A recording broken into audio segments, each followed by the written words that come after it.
Donald Trump's October surprise could be explosive, as in World War III. Dr. Trita Parsi drops by to discuss the situation with us. Check it out. Leave your comments, ding the bell, share it with your friends, and subscribe to our channel. Dr. Trita Parsi is with us. He's, the executive vice president of the Quincy Institute for Responsible Statecraft. QuincyINST.org is the website. His Twitter handle, tparsi, P-A-R-S-I. Dr. Parsi, welcome back to the program. Thank you so much for having me. Well, thank you for joining us. I saw this piece that you authored, or that you were talking about Mike Pompeo preparing an October surprise. And recalling, as I have, in fact, I've found some of Trump's old tweets and retweeted them on a couple of occasions.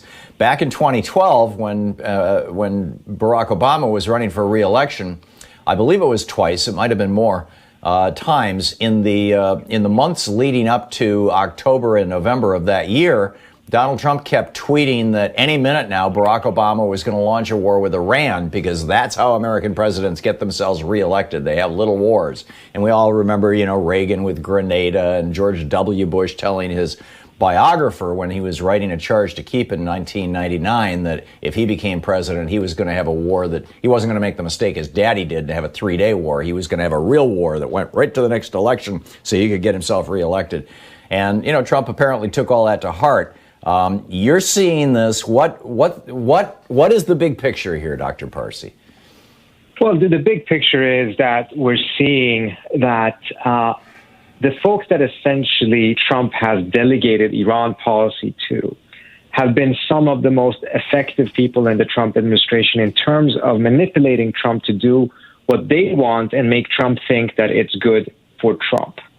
And that is the entire Iran policy, this idea of maximum pressure as a way of getting the Iranians to the negotiating table is how they sold it to Trump. But in reality, they know quite well that it's a strategy aimed at bringing the United States into war with Iran, or at a minimum, destroy the nuclear deal and create a permanent state of enmity between those two countries.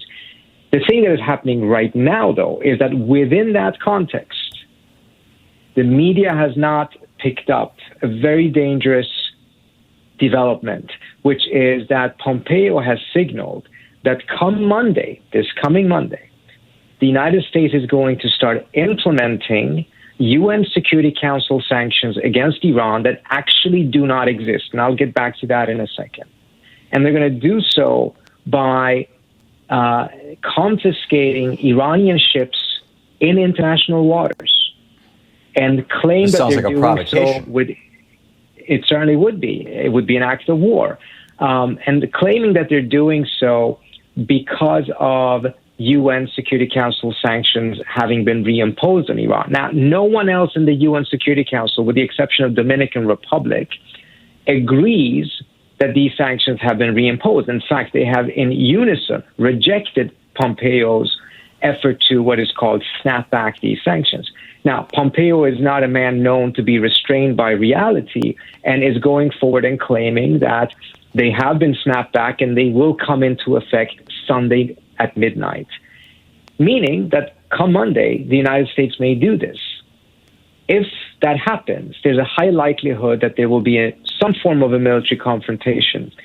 The reason I think Pompeo is pushing for this right now is, and why he may end up getting a green light for it, is because I think he's going to try to sell it as a way to be able to shake up the elections in the United States, essentially an October surprise.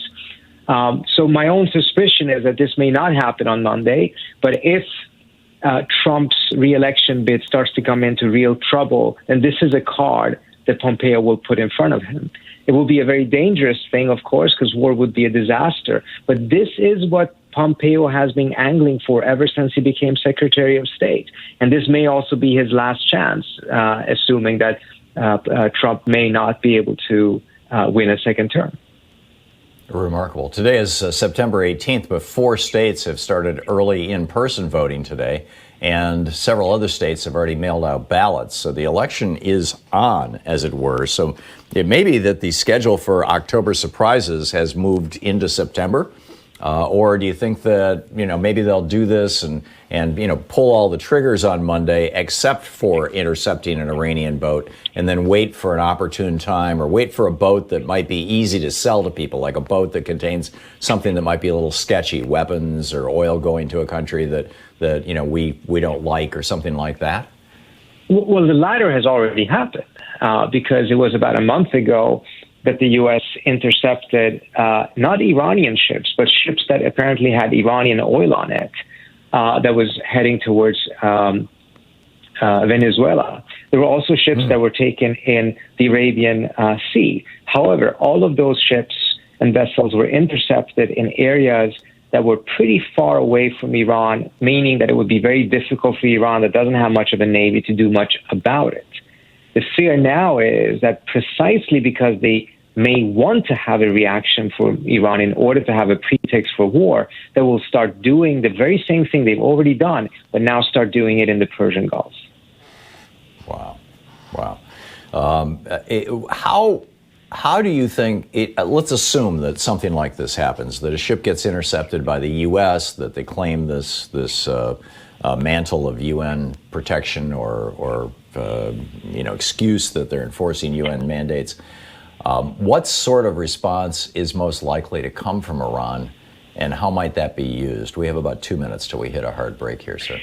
I fear that if it happens in the Persian Gulf, where the Iranians do have military capabilities, it will be very difficult for them politically not to do anything.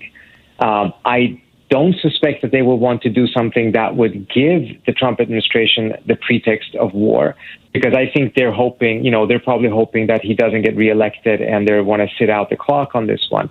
But at the same time, if it happens in the Persian Gulf, which is right in their territory, it will be very difficult for them not to do anything. And we also have to keep in mind, you have elements inside of Iran that are much more hot-headed than the Rouhani government, who may actually welcome some form of a confrontation and who will see that as being beneficial for them as well. So it's a very dangerous situation. The next couple of weeks are going to be quite tense.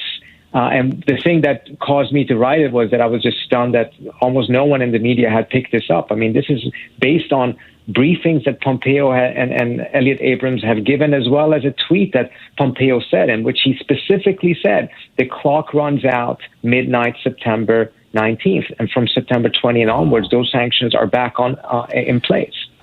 So very, very quickly, if Iran were to do something like, closing the Gulf, the Straits of Hormuz or something like that, what are the possibilities that this could turn into a regional war as well as a war against the United States? That Saudi Arabia, for example, might jump into the act.